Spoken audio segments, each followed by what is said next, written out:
Hi guys, এরকম এরকম সাদা লাগছে। আমার কপালটা কি পরিষ্কার লাগছে গাইস বলো তো? এরকম কেন? কারণ এই ফেসিয়াল করে দিছে। Shut up.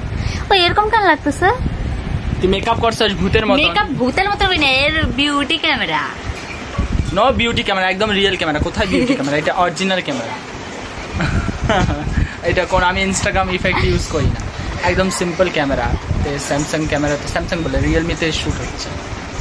আমার কপালটা পরিষ্কার পরিষ্কার লাগতেছে। বাধ্য ছাড়া আমার এরকম কেন লাগতেছে কে জানে। আরেকজন এখানে পয়রা পয়রা ঘুমাইতেছে। না ওইসে জেনি রে कैसे कटे दिन। পয়সা বন্ধ হবে। চার কটা বাজে?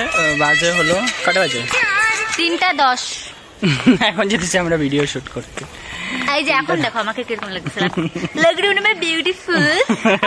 তখন ভুটনি লাগতেছিল, ভুটনি। আরে না, তখন তো ঘরে ছিল আর ব্লাশারটা বুঝাইতেছ না, লিপস্টিক দি নেই গা।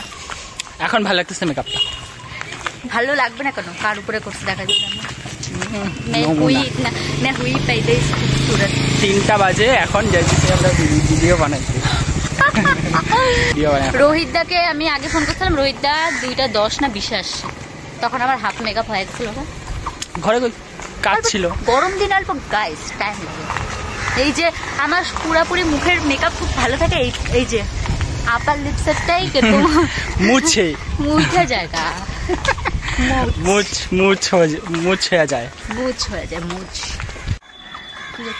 এই তোর বয়ফ্রেন্ড? হ্যাঁ তোর বয়ফ্রেন্ড না, তুমি যাই হোক গার্লফ্রেন্ড। ভেরি ড্যাম গাই, যাই হোক গার্লফ্রেন্ড।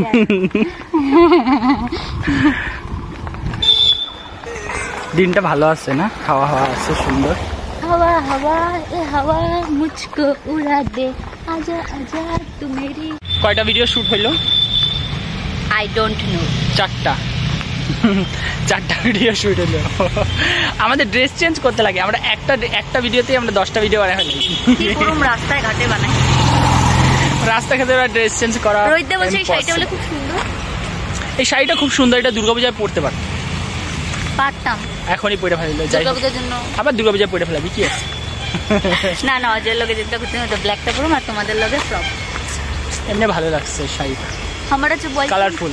हमारा जो बॉयफ्रेंड হ্যাঁ, এটা কালারফুল না, এটা সত্যিকারে মনে হচ্ছে একটু কোনো বিয়া বাড়ি বা কোনো ওকেশন বা কোনো পূজা হালকার মধ্যে না, হ্যাঁ ওখানে পরলে বেশি। हमारा जो बॉयफ्रेंड है ना वो हमको बोलता है तुम साड़ी मत पहनो। তো বয়ফ্রেন্ডের সাথে শাড়ি পরে দুর্গাপূজায় বয়ফ্রেন্ডরা শাড়ি পরে, জীবনে আমি ওটা কুর্তা সেট পরাতে পারলাম না। মানে বয়ফ্রেন্ডরা কুর্তা পরে আর মেয়েরা শাড়ি পরে, এটা তো দুর্গাপূজার ইসা না।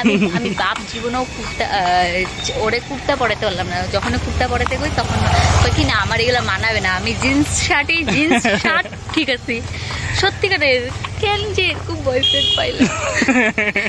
এটা বয়ফ্রেন্ড দেখলে মাইরে হবে তোরে, কিছু কখনো ও জানে। চল ভিডিওটা শুট করি। ঠিক আছে ভিডিও শুট করে নি। গাইস আরেকজন বলেছে শাড়িটা ভালো লেগেছে। আমি বলছিলাম শাড়িটা ভালো লাগে না, আমি পরছি দেখে তাই শাড়িটা। হা শাড়িটাই ভালো লাগছে। আমাদের ভিডিও শুট কমপ্লিট, এখন ঘরে গিয়ে আরো 2টা ট্রানজেকশন আছে। আমার আজকে কিরকম লাগতেছে কও তো? আমারে তোমার একেবারে জঘন্য লাগতেছে, জঘন্য। আমগো না, আমারে কেমন লাগতেছে কমেন্ট কইরো প্লিজ। গাইস তোমরা কমেন্ট কইরা জানাইও কেমন লাগতেছে, আমারে কেমন লাগতেছে। জঘন্য লাগলে জঘন্যই লিখবা, না কেউ লিখবা না জঘন্য। আর যদি ভালো লাগে তাও লিখবা না। ভালো লিখলে বালের গাড়ি। গরমের মধ্যে ভিডিও কমপ্লিট আমাদের। ভালো আমাদের ব্লগটা কিরকম লাগবে, কি হয়ে বল। হাই গাইস, ব্লগটা দেখুন, কমেন্ট করুন, শেয়ার করুন আর কি করে সাবস্ক্রাইব করুন। আর একজন তো সাবস্ক্রাইব করুন। আর এই যে রোহিত বলে গালি দেয় না, তখনকার বাল গালি দিছিল। এই ক্লিপটা আমি জানি কাইটা দিবে, বলছিল কি বালের গান। এইটাও কাইটা দিবে ভিডিও। বালের গান বলি না, বলছিলাম বালের গান। হ্যাঁ ও বালের গাড়ি। যাই হোক এইটা কিন্তু পিছন দিক দিয়ে পি পি করতেছে। এটা দিবে না, নিজের বেলা আর্টিস্টে পরের বেলা টিম ঠিক আছে। আমার বদনাম করে দিতেছে আর বোকা চুদাও খালি দেয় জানো। আমার মুখে করে দিলে গালি শুনছো। মা গালি করছি, বাল তো গালি দিচ্ছে আজকে, সেদিনকে বোকা চুদাও গালি দিছিল আমার সাথে থেকে থেকে গেলাম। আমি কোনোদিনও গালি দিই না। আমার সাথে থাইকে থেকে জীবনে গুটকা খাওয়াইতে পারলাম না, একটা সুপারি খাইতে পারলাম, কিন্তু গালিটা শিখাইতে পারলাম। গালিটা একটা এরকম জিনিস যে মুখে আইসা পড়ে, দিতেও ভালো লাগে কিন্তু মানে ভালো না। আমি ভালোবাসা গালি দিই, কিন্তু হ্যাঁ কোনোদিন কোনোদিন আমার মাথা গরম হলে ওটা অন্য কথা, কিন্তু আমি ভালোবাসি। মাথা গরম হলে যে এমন জঘন্য গালি দেয় মানে পাবলিক একদম পেচ্ছাপ করতে করতে দিনা ওরকম দিনা। রোহিতদা বোকা, আমার কথা ছাড়ো, আমার বদনাম করে আমার কথা ছাড়ো। রোহিতদা বোকা ছোটা গালি দেয়, কিছু বলো। আমরা ব্লগ শেষ করতে এসে ব্লগ শুরু করে দিলাম আবার। যাই হোক আজকের ব্লগ এখানেই ইতি।